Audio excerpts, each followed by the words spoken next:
कक्षा 11वीं की स्टूडेंट फाइनली आपका यहाँ पर जीव विज्ञान का अर्धवार्षिक परीक्षा 2025-26 का पेपर लेके आ चुके हैं।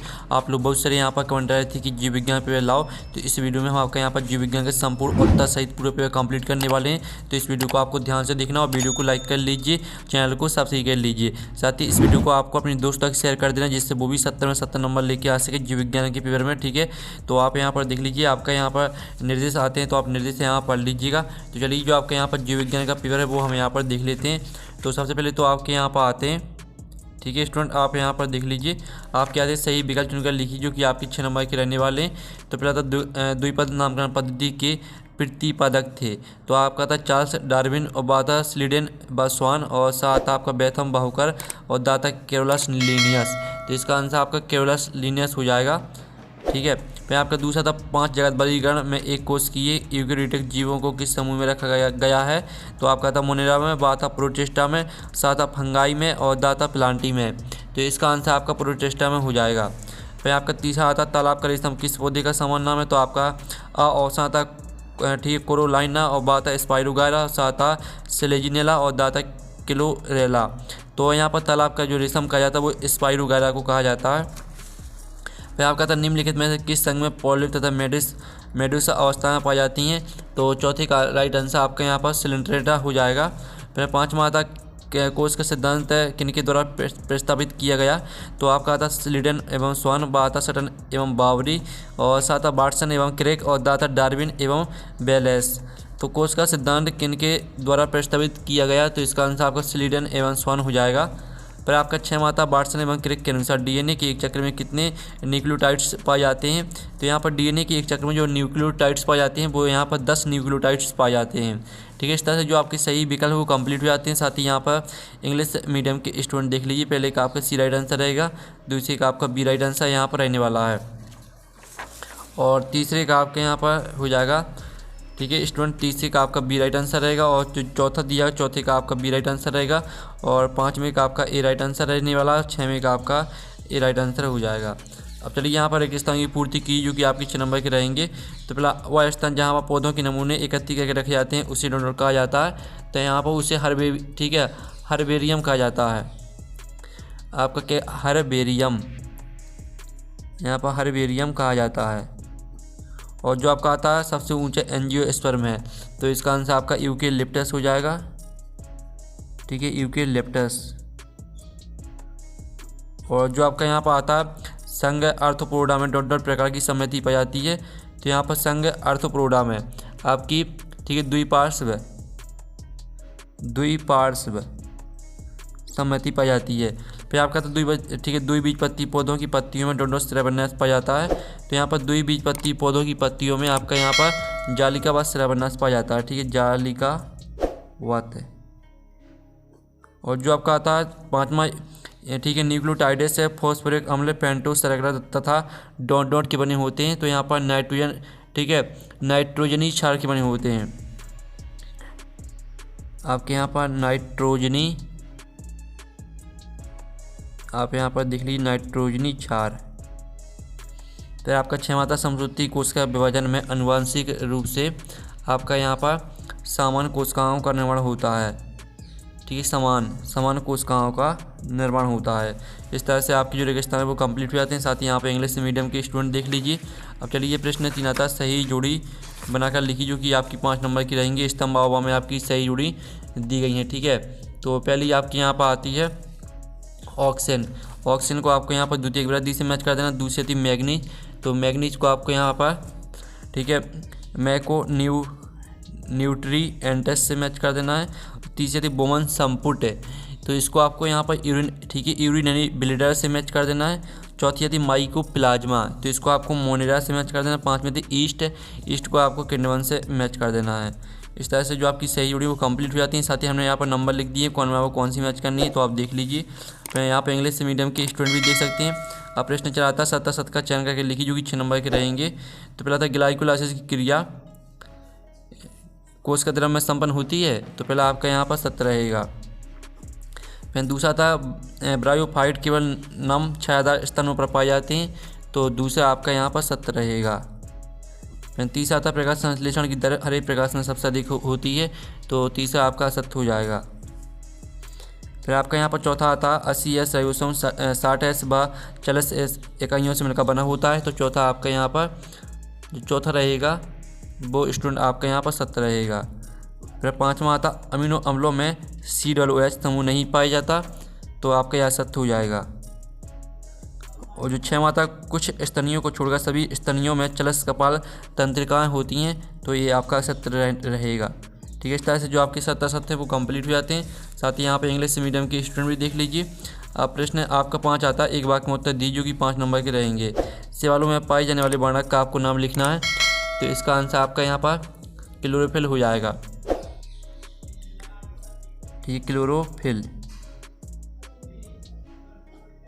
और जो आपका था अस्थि को अस्थि से जोड़ने वाले ऊतक क्या कहलाते हैं, तो इसका आंसर आपका यहाँ पर लिगामेंट हो जाएंगे। ठीक है, लिगामेंट कहलाते हैं। और जो आप कहते हैं मटर का वानस्पतिक नाम, तो मटर का वानस्पतिक नाम होता है आपका पाइसम सैटाइवम। ठीक है, आप यहाँ पर थे पाइसम सैटाइवम। और जो आपका था चौथा अंतरावस्था, किस अवस्था में शांत अवस्था कहा जाता है, तो यहाँ पर G0 अवस्था को, ठीक है, यहाँ पर G0 अवस्था को शांत अवस्था कहा जाता है।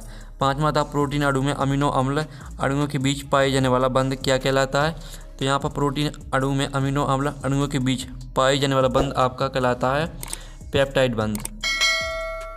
ठीक है, पेप्टाइड बंध। तो इस तरह से जो आपके यहाँ पर 170 वाक्य में उत्तर वो कंप्लीट हो जाते हैं।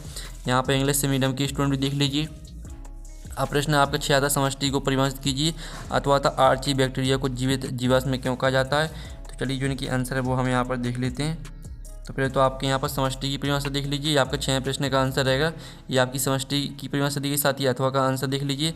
आर्ची बैक्टीरिया को जीवित जीवाश्म कहा जाता है क्योंकि आपको दोनों पॉइंटों को याद कर लेना है। फिर आपका आता है द्वि निषेचन को स्पष्ट कीजिए। अथवा आता है खुले परिसंचरण तंत्र तथा बंद परिसंचरण तंत्र में आपको 2 अंतर यहाँ पर लिखना है। तो आप यहाँ पर देख लीजिए, ये आपका दिया गया है 7वें प्रश्न का आंसर।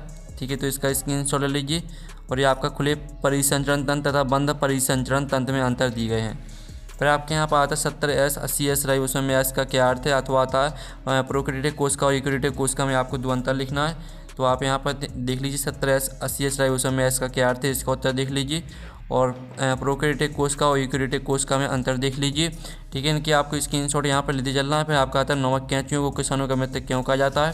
फिर इसका जो अथवा वाला प्रश्न है वो हम यहाँ पर देख लेते हैं। अथवा में आता है उपास्थि वास्ति में कोई आपको 2 अंतर लिखना है। तो आप यहाँ पर देखिए कैंचुओं को किसानों का मित्र क्यों कहा जाता है। कैंचुओं को किसानों का मित्र इसलिए कहा जाता है क्योंकि दोनों पॉइंटों को आपको याद कर लेना है। और उपास्थि अस्थि में आप यहाँ पर 2 अंतर देख लीजिए। यह कठोर लोच रहित है और मजबूत होती है, यह नरम लोचदार और लचीली होती है। इसमें रक्त वाहिकाएं उपस्थित होती हैं, इसमें रक्त वाहिकाएं अनुपस्थित होती हैं। फिर आपका आता 10वां न्यूक्लियोटाइड क्या है, इनकी 2 उदाहरण लिखिए। अथवा आता कोशिका चक्र की G0 अवस्था को प्रशांत अवस्था क्यों कहा जाता है, आपको यह बताना है। तो आप यहाँ पर पहले 10वें प्रश्न का आंसर देख लीजिए। ठीक है, आपका 10वें प्रश्न का उत्तर रहने वाला, तो इसका आप स्क्रीनशॉट ले लीजिए। और ये आपका 10वें की अथवा का उत्तर रहेगा। ठीक है, तो आप इनके स्क्रीनशॉट लेते चलिए। फिर आपके यहाँ पर 11वां आता ब्लैकमैन का सीमा कारक सिद्धांत लिखिए। अथवा आता किण्वन की क्रिया को स्पष्ट कीजिए। तो आप यहाँ पर पहले तो ब्लैकमैन का सिद्धांत देख लीजिए। और ये आपका अथवा में किण्वन की क्रिया दी गई है। फिर आपके यहाँ पर 12वां देख लेते हैं। तो स्टूडेंट 12वां प्रश्न आता है बृहद जीव अणु क्या, और 2 उदाहरण आपको लिखना है। अथवा आता पौधे किस हार्मोन को तनाव हार्मोन कहते हैं और क्यों। तो चलिए आपके यहाँ पर देख लेते हैं। ठीक है, ये आपका 12वें प्रश्न का आंसर रहने वाला है। ठीक है, बृहद जीव अणु वाला 12वें प्रश्न का उत्तर। ठीक है, और 12वें के अथवा का उत्तर देख लीजिए। फिर आपका यहाँ पर आता है जालिकावाद व समानांतर शिलान्यास में कोई 3 अंतर लिखना है। अथवा आता समसूत्री विभाजन को समीकरण विभाजन क्यों कहा जाता है। तो आप यहाँ पर देख लीजिए, आपका जालिकावाद और समानांतर शिलान्यास में अंतर दिए गए हैं। तो तीनों पॉइंटों को पूरा याद कर लेना है। साथ ही अथवा का उत्तर देख लीजिए। समसूत्री विभाजन को समीकरण विभाजन क्यों कहा जाता है, तो इसका उत्तर भी देख लीजिए। फिर आपका यहाँ पर आता पादप कोशिका एवं जंतु कोशिका में आपको 3 अंतर लिखना है। अथवा में आपको शैवालों के 3 प्रमुख लक्षण लिखना है। तो आप यहाँ पर देख लीजिए, आपका पादप कोशिका और जंतु कोशिका में यहाँ पर 3 अंतर दिया गया है। कोशिका भित्ति उपस्थित होती है, कोशिका भित्ति अनुपस्थित होती है। हरित लवक उपस्थित होते हैं, हरित लवक अनुपस्थित होते हैं। ठीक है, तीनों पॉइंटों को पूरा याद कर लेना। साथ ही शैवालों के 3 प्रमुख लक्षण देख लीजिए। पोषी पोषण है, जलीय आवास है और सरल शरीर संरचना। ठीक है, तीनों पॉइंटों को पूरा याद करना है। फिर आपके यहाँ पर आता है सातसीमासी एवं आठसीमासी पुरस्क्रम में 3 अंतर लिखना है, अथवा आता है केंद्र के कारणों का उल्लेख कीजिए। तो ये आपके यहाँ पर सातसीमासी आठसीमासी पुरस्क्रम में आपके अंतर दिए गए हैं, तो इन अंतर को पूरे आपको याद कर लेना, साथ ही इसका स्क्रीनशॉट ले लीजिए और केंद्र के कार्य देख लीजिए, तीनों कार्यों को पूरा याद कर लेना है। फिर आपके यहाँ पर 16वां प्रश्न हम यहाँ पर देख लेते हैं। 16वां आता पादप कोशिका का नामांकित चित्र बनाना है, अथवा आता तंत्र का न्यूरॉन का नामांकित चित्र बनाइए। तो चलिए आपके यहाँ पर ये पादप कोशिका का नामांकित चित्र देख लीजिए और ये आपके यहाँ पर न्यूरॉन का नामांकित चित्र देख लीजिए, यानी तंत्र का कोशिका का। फिर आपके यहाँ पर आता है प्रोटीन की 4 प्रमुख आपको कार्य लिखना है, और अथवा आता DNA RNA में आपको 4 अंतर लिखने हैं। तो आप यहाँ पर देख लीजिए आपके प्रोटीन के यहाँ पर 4 कार्य दिए गए हैं, तो इनका स्क्रीनशॉट आप यहाँ पर ले लीजिए। प्रोटीन के 4 कार्य हो जाते हैं, फिर आपके DNA RNA में आप यहाँ पर 4 अंतर देख लीजिए, ठीक है। इसमें डीऑक्सीराइबोस शर्करा होती है, इसमें राइबोस शर्करा होती है। इस तरह से चारों पॉइंटों को पूरा याद करना है आपको। फिर आपका था 18वां, तो 18वां देख लीजिए, किण्वन की क्रिया को स्पष्ट करते हुए इसके महत्व लिखिए, अथवा आता समसूत्री वार्षूत्री कोश के बयान में कोई 4 अंतर आपको लिखना है। तो आपका 18वें प्रश्न का उत्तर हम यहाँ पर देख लेते हैं। तो ये आपका 18वें प्रश्न का उत्तर रहेगा, किण्वन की परिभाषा देख लीजिए, इसके महत्व देख लीजिए और समसूत्री वार्षूत्री विभाजन में आप यहाँ पर अंतर देख लीजिए, ठीक है। फिर आपका यहाँ पर आता है C3 व C प्रोपोदी में आपको 4 अंतर लिखना, अथवा आता है ग्लाइकोलाइसिस तथा कैप चक्र में कोई 4 अंतर लिखना है। तो चलिए आपके यहाँ पर हम C3 और C प्रोपोदी में आपके 4 अंतर है, आप यहाँ पर देख लीजिए, और ये आपका ग्लाइकोलाइसिस तथा कैप चक्र में 4 अंतर देख लीजिए। फिर आपके यहाँ पर आता है मूत्र निर्माण की क्रियाविधि, इसके विभिन्न चरणों की सहायता से स्पष्ट कीजिए। सॉरी, जो आपका ये तो हो गया, ठीक है। अथवा आता बसंतीकरण क्रिया को स्पष्ट करते हुए इसका महत्व लिखिए। तो आप यहाँ पर देख लीजिए, ये आपका 20वें प्रश्न का उत्तर रहेगा, तो इसका स्क्रीनशॉट ले लीजिए, और ये आपका 20वें के अथवा का उत्तर रहेगा, तो इसका भी स्क्रीनशॉट ले लीजिए। इस तरह से जो आपके यहाँ पर पेपर है वो कंप्लीट हो जाता है। और PDF डाउनलोड करना चाहते हैं तो PDF मिल जाएगा आपको टेलीग्राम में, और टेलीग्राम ग्रुप की लिंक वीडियो के डिस्क्रिप्शन दी रखी है, तो आपको ज्वाइन कर लेना। टेलीग्राम में पूरा सोल्यूशन मिल जाएगा। तो हम नेक्स्ट वीडियो में मिलते हैं। Thanks for watching.